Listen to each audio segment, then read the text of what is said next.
dessa apresentação já no nosso site, no ensino remoto, lá na Biodados, mas eu vou... hoje a minha aula é só de 50 minutos, eu já gastei um pouquinho com a introdução, então eu vou meio que rever aquele assunto e comentar aqui com vocês algumas coisas novas. E eu falei na aula passada que quando eu tive aula de síntese proteica, não tinha a estrutura tridimensional do ribossomo, mas agora vocês têm. Olha que coisa linda. O RNA mensageiro entra por aqui, passa aqui no meio, assim, sai por aqui. E para traduzir ele, né, você tem aqui uma subunidade menor do ribossomo. Chamei atenção na outra aula que essa subunidade é basicamente feita de RNA, porque a origem da vida, né, dizem que pode ter sido por RNAs, né? Aqui tem 3 transportadores. Nos livros, nos livros mais antigos, talvez vocês tenham, só tem 2 transportadores conectados. Esse aqui é um sítio novo que realmente existe. É o sítio de saída. Esse cara aqui tá para levar um pé na bunda mesmo, assim, sair, entendeu? Mas existe um sítio onde ele é colocado e depois daqui que ele sai. Aqui tem um túnel mesmo, chamado túnel, e a proteína vai saindo aqui, os aminoácidos estão aqui. Claro que se a proteína vai sendo fabricada aqui dentro e vai saindo, esse aqui é o primeiro aminoácido produzido, o segundo, o terceiro, tá? Então, assim, a gente fala de ácido nucleico, que ele vai de 5 linhas para 3 linhas, né? O RNA mensageiro também, ó, 5 linhas, força a vista aí para 3 linhas, né? É o sentido da leitura dele, e aí vai produzindo a proteína, e a proteína vai do N-terminal aqui para o C-terminal. Então, a gente percebe isso se a gente desenhar o aminoácido por essa fórmula até meio errada de desenhar, aonde o NH3+ não está protonado e a carboxila não está desprotonada. Seria COO- em pH 7 e NH3+ em pH 7, né? Aqui é o carbono alfa, a cadeia radicalar, né? O hidrogênio, carbono alfa, grupo amino.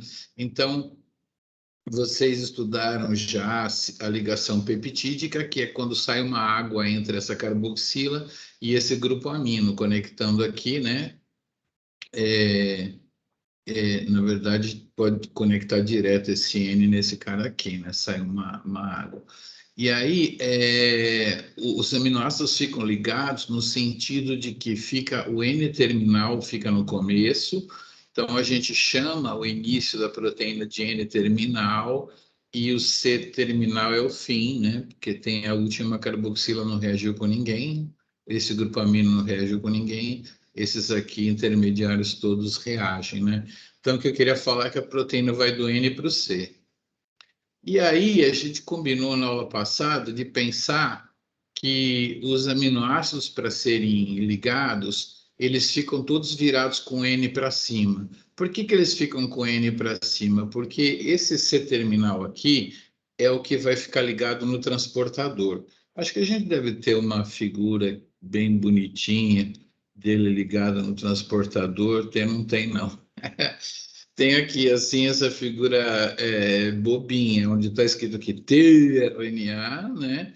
Tem um oxigênio e ligado no aminoácido. Esse cara aqui é o 3' OH, tá bom? Vamos combinar? Tá vendo aqui? O tRNA, ele tem essa parte toda aqui. Aqui é o braço do anticódon. Decorem aí de uma vez por todas. O anticódon está no tRNA e o códon está no mensageiro, tá?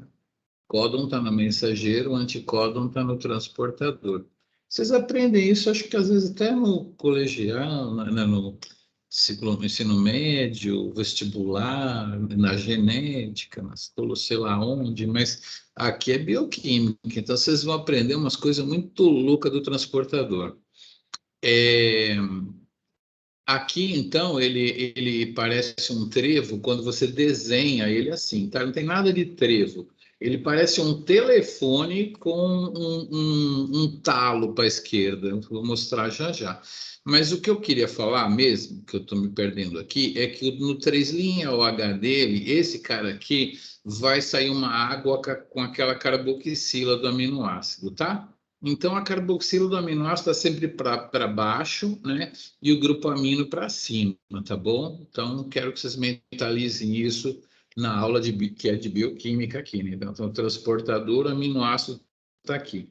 Aquele cara que eu desenhei aqui, assim, ó, vai estar desenhado. Esse carbono alfa eu vou mostrar para vocês. Esse aqui é o jeito bonito de desenhar, certo, entendeu? Ó, carbono alfa está aqui, o grupo R está aqui, o hidrogênio está aqui, a carboxila estava aqui, né? Perdeu uma água aqui, mas tinha uma carboxila vermelha, e o grupo amino NH3+, tá? Então, é um aminoácido aqui, virado para cima, ligado com a carboxila no 3' OH do transportador, né? Vocês já mataram a curiosidade química de como ele é, e eu vou representar eles assim, ó, para cima. O segundo vai entrar aqui, né? Também, ó, carboxila para baixo, grupo amino para cima, tá? Beleza? E a ligação peptídica que é feita aqui é sempre colocar o primeiro para cima, para quê? Porque ele vai saindo pelo túnel, né?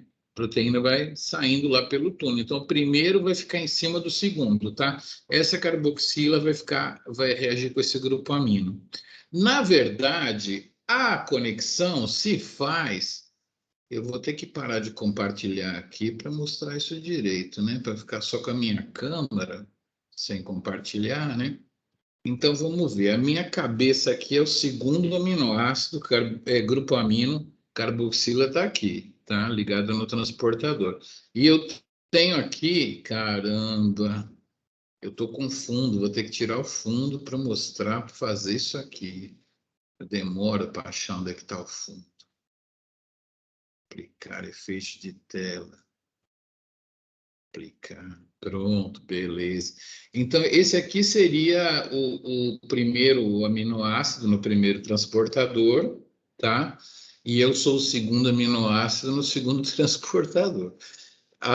Onde é que estão os grupos amino? Aqui e aqui. Onde estão as carboxilas? Aqui na Coca-Cola e aqui, tá? Então, o que vai acontecer é assim, ó. Esse cara aqui vai assim, ó, faz assim, faz assim, faz assim, e ele reage, entendeu? Basicamente é isso. Esse aqui é o grupo amino do segundo, a carboxila do primeiro. Ele faz assim, assim, assim, assim e reage. Na verdade, eu me enganei. E quando ele reage, ele fica desse lado aqui, tá? Esse transportador fica de ladinho. Entender. As bactérias, elas têm um problema, elas não sabiam se tinha que ligar esse grupo amino nessa carboxila ou esse grupo amino nessa carboxila aqui.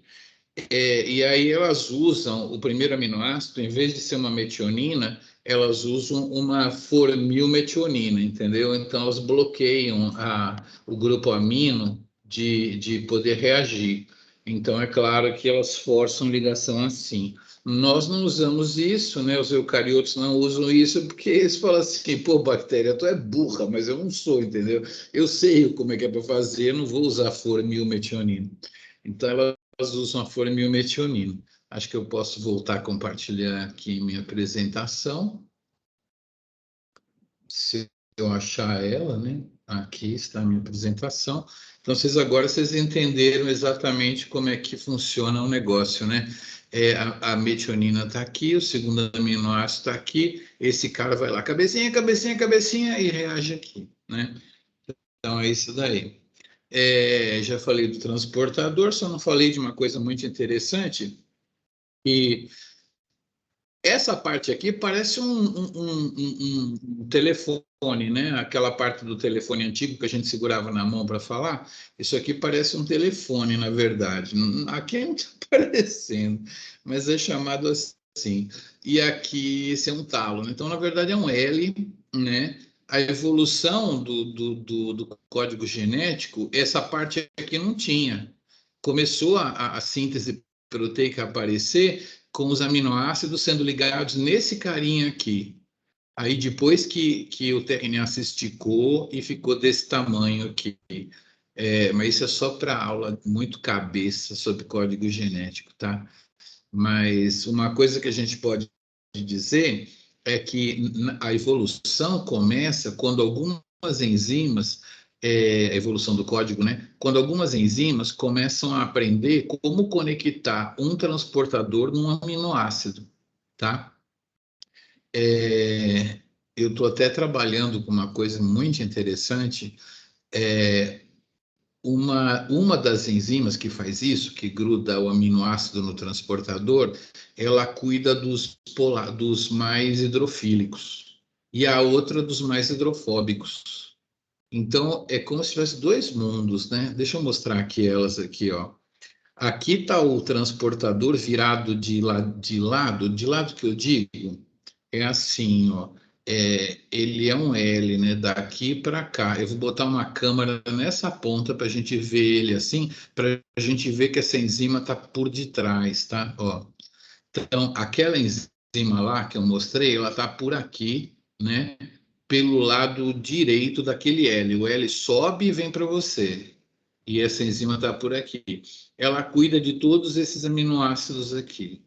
Mas tem uma outra enzima que apareceu na evolução, que é essa que fica do outro lado, e ela cuida desses aminoácidos aqui. Então, são dois mundos completamente diferentes, né? Esses aminoácidos tendem a ligar com esses, entendeu? Então, já foi feito assim, meio homem-mulher, meio par e ímpar, né? Hidrofílico, hidrofóbico. O mundo já apareceu assim. Mas o que eu queria contar mesmo é que essas enzimas são elas que sabem o código genético, tá? Elas que reconhecem o transportador, o aminoácido e conectam ele. E então elas criam o código genético. Essa tabela aqui, o DNA, não tem a mínima ideia dessa tabela, tá? O RNA mensageiro tem a mínima ideia dessa tabela. É, ninguém tem, nem o ribossomo não tem. Quem sabe isso é quem conecta o aminoácido no transportador. Já fizeram o experimento de pegar um transportador que estava carregando, por exemplo, uma leucina para ser usada, aí eles pegaram no meio do caminho, trocaram a leucina por uma arginina, entendeu? Mas deixaram nesse transportador. Claro, né, meu? O transportador foi, levou a arginina lá e apareceu a arginina na proteína ao invés da leucina, entendeu? Então, se você trocar o aminoácido que você liga no transportador, o negócio vai para frente. Isso prova minha teoria aqui de que as aminoacilterina sintetases são quem conhece o código genético.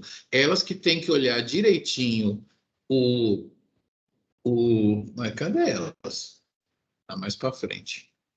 Elas que têm que olhar direitinho o transportador e elas têm que colocar o aminoácido aqui.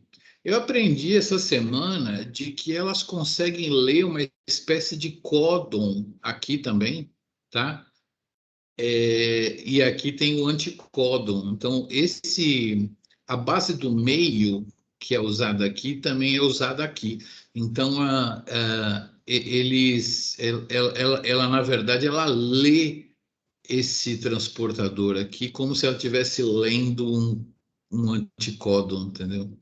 É muito louco. Essa enzima ela realmente lê o transportador e aqui nesse sítio ela coloca o aminoácido certo e se o aminoácido não ficar bem ligado, ela desloca ele para cá, corta e põe outro. Entendeu? Sofisticadérrima essa enzima aqui. E essa enzima que eu queria que vocês conhecessem, aminoacilterina sintetase. São elas que fazem o código funcionar. O ribossomo ele é feito de RNA, tá? Pensem que o mundo começou com RNA, essas proteínas não estavam aí, essas proteínas servem para, é claro, com evolução, dar sofisticação, complexidade, estrutura, estabilidade, tá? Então as proteínas estão enfiadas. Na aula passada eu falei que é igual você fazer um miojo com as rodelas de salsicha enfiadas assim, entendeu? Então, assim, o ribossomo é um miojo, entendeu?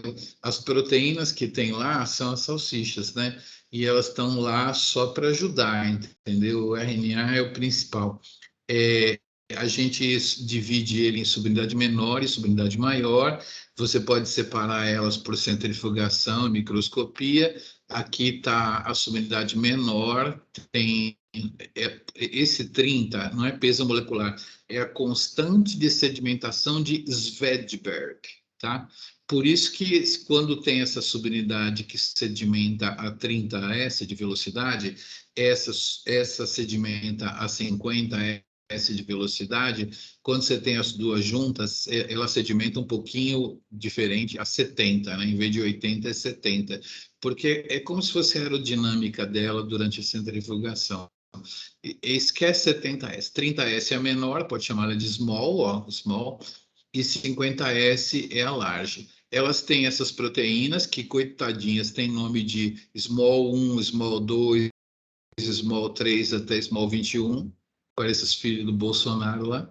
E aqui é large 1, large 2, large 3 até large 34. Os filhos do Lula. Aí RNA 16S, que está aqui, ó, é o verde com as proteínas em azul. E aqui tem dois RNAs, o 23S, o desenhista danado, né? O 23S está em amarelo, que é a maior parte, e o 5S está em laranja, tá? Que está aqui. As proteínas estão só ajudando, tá? É um monte de RNA com as proteínas aí, né? Subunidade maior, subunidade menor, beleza. O RNA ele é todo cheio de pareamentos para formar, por isso que ele é tão estruturado assim. E as proteínas, olha como essa aqui se chama L19 cobra. Ó, parece uma cabeça de cobra e aí ela se enfia, né? Isso aqui é para você enfiar lá dentro do miojo, né? Elas são enfiadas assim. E aí a parte mais legal da aula que eu falei foi que como é que o RNA mensageiro sabe aonde é para começar a produzir a proteína? Vamos voltar na figura do mensageiro lá? Lá no começo, aqui. A proteína não começa logo no inicinho do mensageiro, tá? Logo no 5' não começa ali. Ela vai começar em algum lugar que está combinado. E eu vou ensinar para vocês quem descobriu essas combinações. Na bactéria foram dois pesquisadores, Shine e Dalgarno, e, nos eucariotos foram estudos de vírus, porque o vírus ele replica, traduz dentro do eucarioto. Você pode, né, entender ele como um sistema trabalhando dentro da célula eucariótica. Eu acho que era adenovírus. E foram duas mulheres, a Marilyn Kozak e a primeira a aluna, eu nunca sei o nome. Então, só ficou o nome da Kozak mesmo na sequência, que indica aonde que é para o ribossomo começar. Vamos lá ver, né, como é que são essas sequências.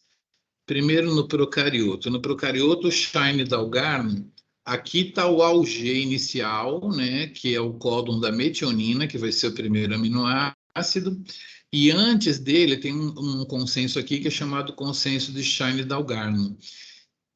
O mecanismo é bem claro para procarioto. Esse pedacinho aqui de sequência se posiciona hibridizando, né, pareando com um pedaço do 16S, tá?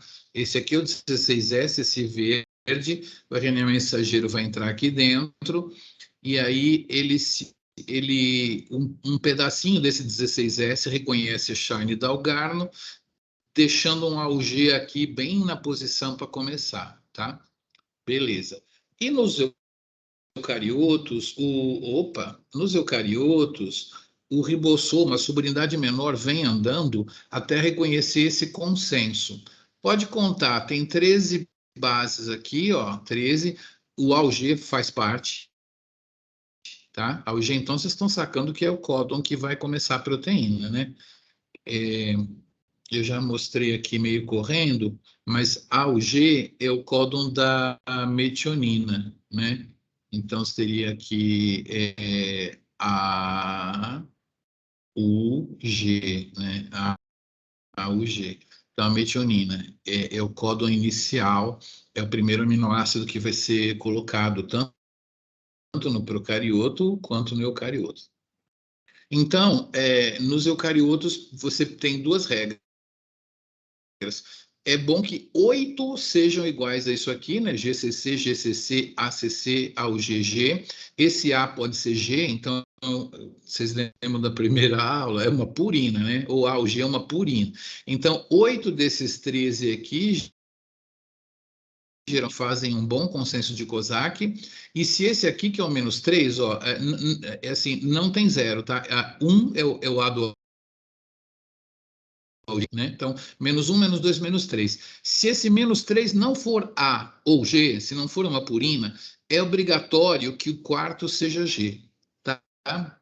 Isso não tem livro, tá? Mas a verdade é essa. O conceito de Kozak é assim: é GCC, GCC, A ou GCC, A ou GG, né? Se a -3 não for purina, a 4 tem que ser uma guanina, tá? É a regra de verdade. Isso aí é de verdade assim. Não sei porque que o livro não põe. Qual é o problema de contar a verdade para os alunos, né? Ai, ai, ai. Na, na, nos procariotos é a formilmetionina e tal. Bom, beleza, vocês aprenderam Schindelgarn e consenso de Kozak. No nossa tarefa, eu vou perguntar o que você tem que fazer no ponto de vista de engenharia genética, se você quiser pegar um gene da insulina humana e produzir ela numa bactéria. Uai, como que você vai fazer o ribossomo da bactéria começar se a insulina usa um consenso de Kozak no gene dela, né? Tem que trocar Kozak por Schindelgar.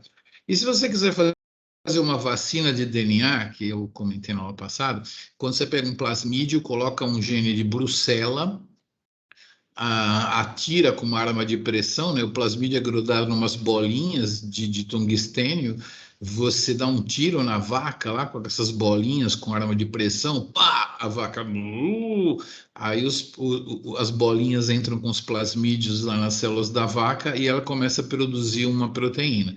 A proteína que você colocou no plasmídio um antígeno de Brucella. Aí você vacina a vaca para brucelose. Olha que coisa louca. Isso tem uma galera do ICB que faz isso aí. Mas presta atenção, se a proteína de Brucella, o auge é apresentado pela Shine-Dalgarno. Você tem que fazer uma cirurgia nesse gene da Brucella para colocar um Kozak, tá? O ribossomo não é da vaca? A vaca não faz mu? A vaca precisa de consenso de Kozak, entendeu? Então você tem que fazer cirurgia. Ou seja, biologia molecular também é engenharia genética, tá? Então aqui nós estamos explicando como é que faz essas duas coisas aí. Muito Professor, bem. Fala. essa inclusão, por exemplo, do consenso de Kozak, ela pode ser feita com enzima de restrição? Olha, quando você já ganha o plasmídio para produzir, ele já vem com o consenso de Kozak e um lugarzinho para você clonar aqui a proteína da Brucella. A proteína da Brucella não vai ligar de ter uns 3 ou 4 aminoácidos a mais aqui, entendeu? Porque é que nem um novelo de lã, quando você pensa numa proteína globular, é um novelo de lã e as pontinhas do novelo estão para fora, né? Você pode pôr uns 3 aminoácidos ali e tal. Então, geralmente, nem por PCR a gente faz. O próprio plasmídio que vai expressar a proteína na célula da vaca, ele já tem o COSACzinho ali e o sítio de restrição já prontinho, entendeu? Então, Entendi. já está no plasmídio, mas você poderia colocar por meio de PCR. Você faz um PCR do gene da Brucella e aí você deixa pendurado o consenso de Kozak, por exemplo, ou então o sítio de restrição que vai ligar no plasmídio ali, e aí você faz a PCR, quando a PCR volta, ela incorpora aquele cara que estava pendurado também. Então, tem uns 3 ou 4 jeitos, mas de verdade mesmo, o plasmídio já vem com COSAC lá. Você já encaixa lá a metionina ali e pronto, tá? Então, é o jeito mais fácil mesmo, tá? Os plasmídios são todos. Mas, olha, eu já tive um aluno, quando eu fui contratado, eu era novinho, tinha uns 30 anos. alguém do laboratório de vírus estava querendo produzir uma proteína numa célula através de um plasmídio. Eu queria pôr o plasmídio para aquela proteína ser expressa lá. E falou assim, Miguel, pedi para você vir, eu vim aqui falar com você, para você ajudar e tal, não sei o quê. Eu falei, deixa eu ver a sequência. Aí, pá, olhei, não sei o quê, falei, cara, você não tem um negócio aqui chamado consenso de Kozak. Dei uma aulinha, né? Falei, ó, você faz um primer assim, né? E aí você faz o PCR com esse pedacinho aqui a mais, né? E aí você faz o PCR para lá e para cá, clona isso, o pai foi Miguel, tá produzindo pra caramba. Porque se você coloca os 13, é mais intenso, sabe? O ribossomo reconhece e pá, né? Então, assim, o cara acabou a tese dele lá com essa proteína aí. Então, assim, eu tenho certeza de ter visto ao vivo e a cores que realmente o bagulho é importante, cara. Salvou a tese do menino e eu fiquei com o experimento feito para mim, né? Eu conheci uma falta de consciência de Kozak versus consciência de Kozak para ver como é que era. E eu queria falar para vocês que essa tabela aqui de código genético é um código genético universal. É, alguns organismos, a mitocôndria de levedura, eles fazem umas coisas diferentes. Vou deixar só na mente de vocês que pode ter códon, a tabela de códons com um ou outro códon sendo diferente, tá? Existe isso. É só porque os transportador nesses organismos é diferente, né? Mas o que eu quero dizer é a diferença entre nós e a bactéria. Isso é muito importante. Vocês estão vendo aqui que a gente tem aqui um códon para arginina, 2, 3, 4, 5 e 6, tá? A bactéria, ela não gosta de usar esses dois aqui. Ela não tem muito transportador para esses dois, tá? Ela gosta de usar principalmente esses dois e esses dois aqui. Esses dois ela não gosta. Então, se você pega a insulina humana, eu já conheço gente que fez isso. Você pega um gene humano e vai produzir por engenharia genética na bactéria, beleza. DNA é DNA, código genético é código genético. Só que a bactéria Escherichia coli, ela não usa esses códons aqui. E você coloca um gene que logo no começo, esse efeito nos primeiros 10 aminoácidos, no início da tradução, ele é muito importante. Se a bactéria começa a traduzir e ela pega esse códon para arginina e esse códon para arginina, ela para, porque ela não tem transportador, ela não sabe brincar com esses dois códons. Isso aqui, anotem aí, a gente chama de códon raro. Códon raro é um códon que não é usado para a bactéria Escherichia coli codificar suas proteínas. Se você pegar 3 proteínas de Escherichia coli, fizer uma estatística, é o suficiente para você ver que esses dois códons aqui não são usados, eles são raros.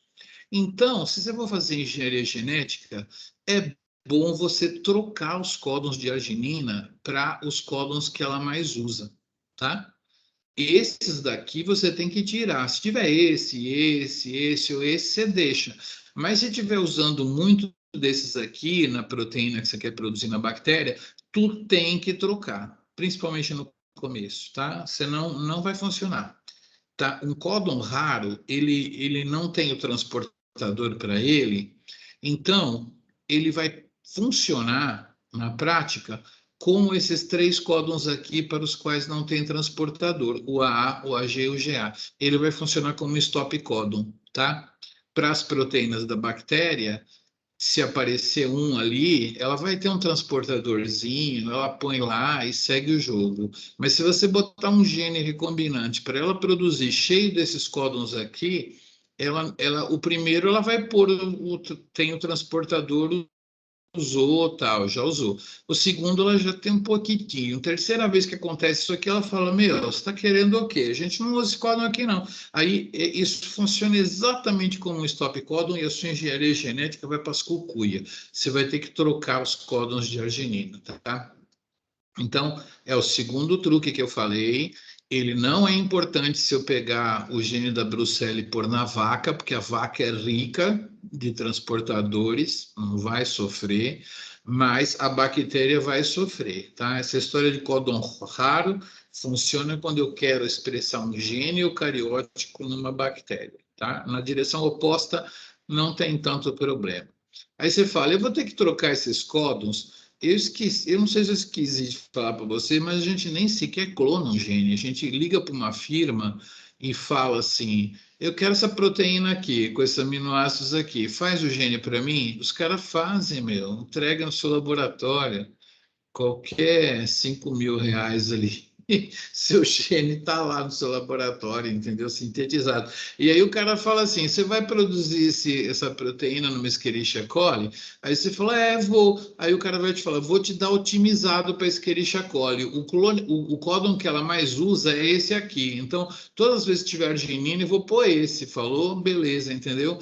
Então, o gene que você compra já vem otimizado, né? Não tem códons raros nele, tá? Então, a gente fica ensinando, ensinando, ensinando, e você vai lá e paga, pronto, não precisa saber nada.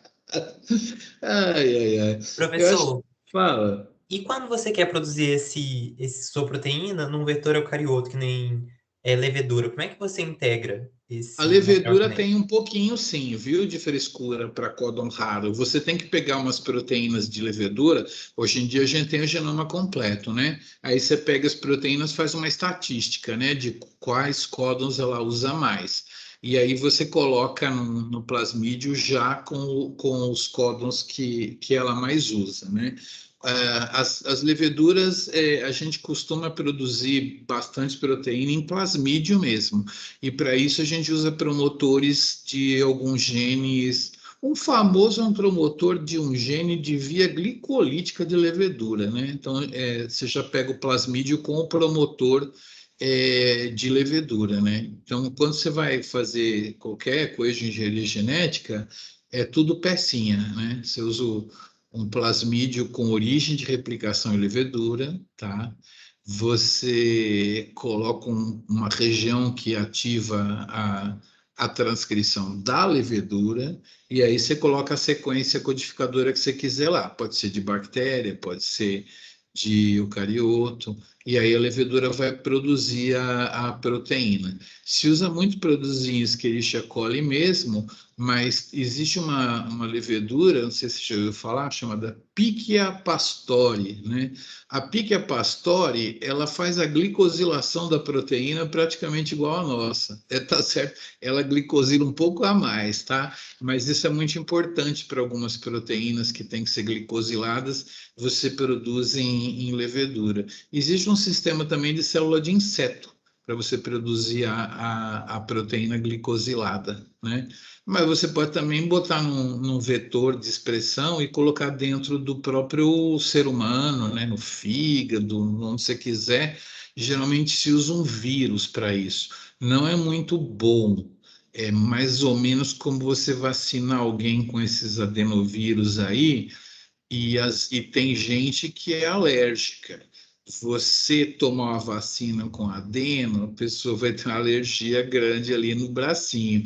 Mas você querer fazer engenharia genética colocando um vírus dentro do fígado da pessoa para curar o fígado dela, você tem que tomar cuidado que se ela for alérgica a adenovírus, ela vai morrer em questão de horas, tá? Eu estou te contando isso porque isso é um assunto chamado terapia gênica e era um projeto de muito sucesso do adenovírus, até que pegaram uma pessoa alérgica a adenovírus e falaram, claro que ela morreu, né? Então, esse projeto com adenovírus foi descontinuado. Talvez o vírus que mais seja efetivo para fazer terapia gênica, creia, é o HIV modificado, né? Ele não vai dar AIDS, mas ele é o melhor vírus para fazer delivery, né? Fazer entrega de genes de terapia gênica. Faz tempo que você sabe isso, eu tô para procurar aí para ver se isso evoluiu, tá? Isso existe, né? Mas a gente se faz muito com adenovírus mesmo em camundongo em laboratório, né? Porque se o camundongo morrer, você pega outro, né? É rara essa alergia, assim, entendeu?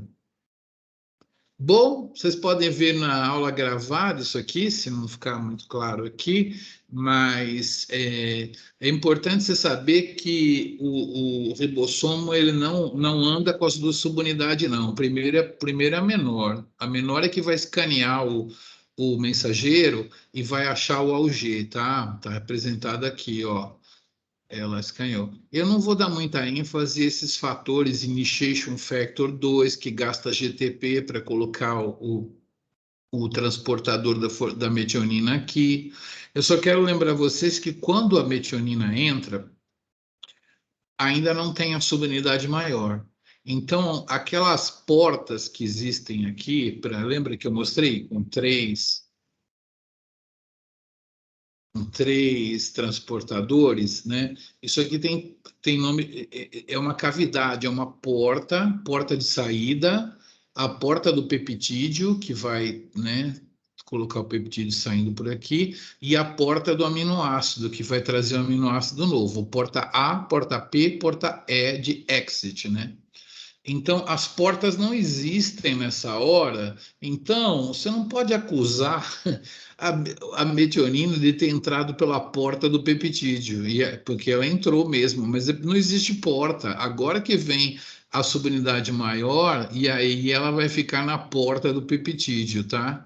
É por isso, não é que ela furou a vez, ela furou, na verdade, ela furou mesmo. Quando ela entrou, nem porta existia. Aqui, ó, sítio P de peptídeo, que o peptídeo vai ser feito aqui.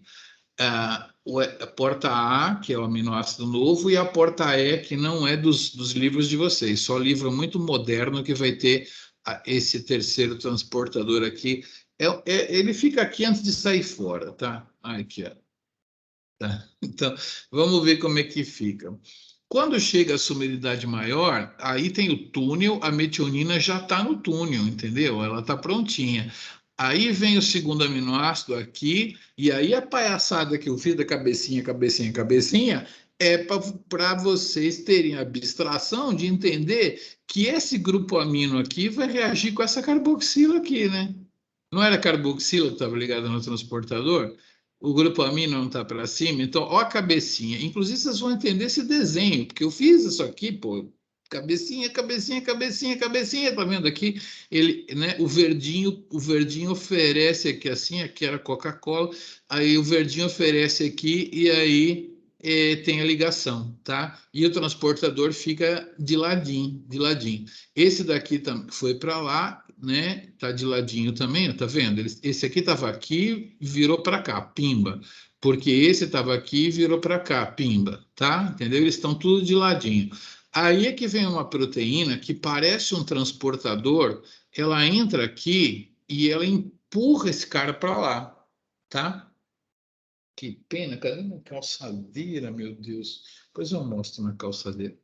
Então, ele empurra esse cara para lá. Vai vir um cara aqui que vai empurrar essa parte de baixo para cá e essa parte de baixo para cá. Olha que como ele é legal. Ele é muito legal. Aqui tem um tRNA, que vocês lembram, em L, com um fator chamado EFTU, que ajuda a encaixar o transportador. Seria o cara que encaixou esse verde aqui, tá? Ele é sempre encaixado com o EFTU. Beleza. Esse cara aqui não tem transportador aqui, não. É uma proteína que imita esse cara, magrinha. Ela vem para cá e tem essa parte aqui. Esse aqui é o Elongation Factor G, tá? Ele não está trazendo um transportador. Ele está entrando para fazer aquele negócio de mover o sistema. Ele vai entrar aqui, ó, ele entra aqui assim, aí ele gasta GTP e ele faz assim, catrac, né? E aí, esse cara aqui, né? Esse azulzinho vem para cá, o verdinho vem para cá, os dois já ficam assim. Aí ele vai embora, aí vai entrar um outro cara com um aminoácido, e nós vamos ter essa famosa figura aqui, né? Esse cara está produzindo peptídeo, esse cara com aminoácido novo, e esse cara já está para ganhar um pé na bunda, tá? é o que vai acontecer aqui, tá? São esses três aí. Esse cara vai sair e vai entrar mais um. E aí, deixa eu ver se eu tenho aqui. Então, o complexo de iniciação foi feito, vem o aminoácido verde, ele cabecinha, cabecinha, cabecinha, liga, vem aquele cara que gasta GTP, empurra, e vem o outro cara, né? Esse cara sai, né? Esse cara sai, e aí vai vir outro cara aqui, vai fazer cabecinha, cabecinha, cabecinha, vai ficar três caras aqui. Aí blá, blá, blá, blá, blá, cabecinha, cabecinha, cabecinha, quatro. E aí a proteína vai saindo por aqui, tá? Então, basicamente é isso. Eu ia falar uma outra coisa tão legal, mas eu esqueci. Ai, ai, ai. Então é isso. É claro. E quando chega um stop codon aqui, né? Como é que acaba a situação? O stop codon ele não tem um transportador para via. Então esse sistema fica parado desse jeito.